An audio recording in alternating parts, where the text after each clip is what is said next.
जिंदगी हमेशा हमें एक नया मौका देती है जिसे हम कल कहते हैं। वो कल पता नहीं किस परिस्थिति में आए, किस रूप में आए और किस अपॉर्चुनिटी के रूप में आए। विडंबना यह है कि हमको उस मौके को, उस रूप को हमको पहचानना है। नमस्कार, मैं हूँ आरजे नितिन। हमारे इस चैनल पर आप सभी का स्वागत है। दोस्तों, आज सुनाता हूँ आपको मैं एक लड़के की कहानी जो अपने जीवन में बहुत ज़्यादा पैसे कमाना चाहता था। दोस्तों, ये छोटी सी कहानी अगर आपको पसंद आती है तो उसे लाइक कीजिएगा, शेयर कीजिएगा और सब्सक्राइब जरूर कीजिएगा। एक लड़का था, उसने अपनी पढ़ाई पूरी कर ली थी, ग्रेजुएशन उसने पूरी कर ली थी। वो अपने जीवन में बहुत सारा रुपया कमाना चाहता था। वो पार्ट टाइम जॉब तो कर रहा था, मगर उस जॉब से उसको जो पैसा मिल रहा था उस पैसों से संतुष्ट नहीं था। उसकी उम्मीदें थी, उसकी इच्छाएं थी। वो अपने जिंदगी में सारे शौक पूरे करना चाहता था। वो फॉरेन ट्रिप जाना चाहता था, अपने मम्मी पापा को विदेश यात्रा करवाना चाहता था। हर तरह के उसने आइडिया लगा लिए थे, मगर फिर भी उसको संतुष्टि उन पैसों से नहीं मिल रही थी। एक दिन किसी ने उसको ऐसा कहा कि समुद्र किनारे एक बाबा जी का आश्रम है, उन बाबा जी के पास में तुम जाओ।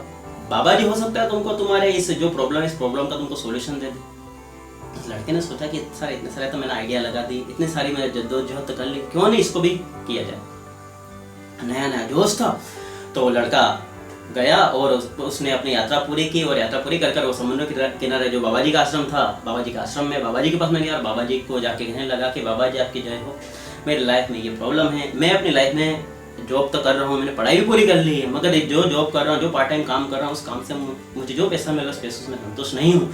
मैं अपने जीवन के सारे शौक पूरे करना चाहता हूँ, फॉरेन ट्रिप जाना चाहता हूँ, मैं मेरे मम्मी पापा को विदेश यात्रा करवाना चाहता हूँ। बाबा जी ने कहा बस इतनी सी बात है, बहुत छोटी सी समस्या है तुम्हारी, बहुत बस वैसे ही हो जाएगी। उस लड़के की आंखों में चमक सी आ गई। उस लड़के ने कहा कि बाबा जी मुझे जल्दी से बताइए इसके लिए करना क्या होगा, मैं वो काम करने के लिए तैयार। बाबा जी ने कहा कि तुम मेरे साथ साथ चलो, हम चलते हैं। बाबा जी उस लड़के को समुद्र किनारे ले गए, बीच साइड में ले गए, जहाँ पर बहुत सारे पत्थर रखे हुए थे। और पत्थर थे, पत्थरों के अंदर एक छोटे छोटे पत्थर थे, बड़े बड़े पत्थर थे, हर तरह के पत्थर रखे हुए थे। बाबा जी ने कहा कि बेटा तुमको ये जो पत्थर है, इन पत्थरों में एक नायाब एक पत्थर छुपा हुआ है। उस नायाब पत्थर को तुमको निकालना है, और जैसे ही तुमको ये पत्थर, स्पेशल पत्थर तुमको मिल गया तो तुम्हारी जो प्रॉब्लम है, तुम्हारी प्रॉब्लम सॉल्व हो जाएगी, तुम्हारी किस्मत चमक जाएगी। तो उस लड़के ने कहा कि मगर बाबा जी मुझे बताइए ये जो नायाब पत्थर इसकी पहचान किससे होगी। बाबा जी ने कहा कि जो अंदर पत्थर पड़ा हुआ वो पत्थर स्पेशल पत्थर है। जैसे कि अगर मान लो कि ये पत्थर इस पत्थर की पहचान है कि पत्थर का टेम्परेचर गर्म होगा। एक गर्म पत्थर को जैसे तुमने निकाला, इसकी खासियत है कि इसको तुमने किसी भी अगर मेटल की चीज़ के अगर तुमने इसको स्पर्श किया, इसको रगड़ा, तो मेटल की चीज़ चेंज होकर वो गोल्ड के रूप में, सोने के रूप में बन जाएगी। उस लड़के ने कहा ठीक है बाबा जी मैं करता हूँ, मगर मुझे ये समझ में नहीं आ रहा है कि इतने सारे पत्थरों में से उस पत्थर को मैं निकालूंगा कैसे, ढूंढूंगा कैसे। बाबा जी ने कहा कि ये जितने पत्थर पड़े हुए नॉर्मल पत्थर, इन सारे पत्थर हैं, ये पत्थर ठंडे हैं और सारा टेम्परेचर का है। तो ठंडे पत्थरों के अंदर से तुमको वो एक गर्म पत्थर निकालना है। उस लड़के ने कहा ठीक है बाबा जी इसको आइडिया बताकर, ये उपाय बताकर बाबा जी अपने आश्रम चले गए। और उस लड़के ने जो भी पत्थर थे उन पत्थरों को उसने अलग अलग करना शुरू किया। गर्म पत्थर ढूंढ रहा था, सुबह से शाम हो गई थी, मगर उसको वो गर्म पत्थर नहीं मिल रहा था।